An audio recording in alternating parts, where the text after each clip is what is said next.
महत्वाची बीएमसी निवडणुकीमध्ये भाजप आणि शिंदेची शिवसेना 227 जागा लढवणार असं अमित साटम यांनी स्पष्ट केलंय।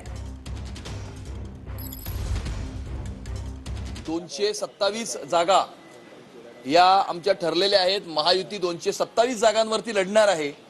त्यामध्ये 200 जागांवरती आमचं साधारणतः एकमत ऑलरेडी झालेलं आहे।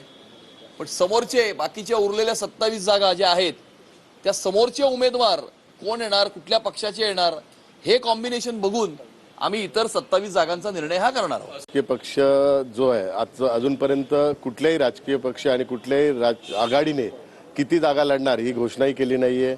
आपण 2 दिवसापूर्वी जर बघाल उबाटा आणि मनसेचं असेल त्यांची युती झाली म्हणून त्यांनी डिक्लेअर केली, कुठली जागा वाटप झाली याची घोषणा केलेली नाहीये। त्यामुळे आम्ही पण या सर्व गोष्टींवर लक्ष ठेवून आहे।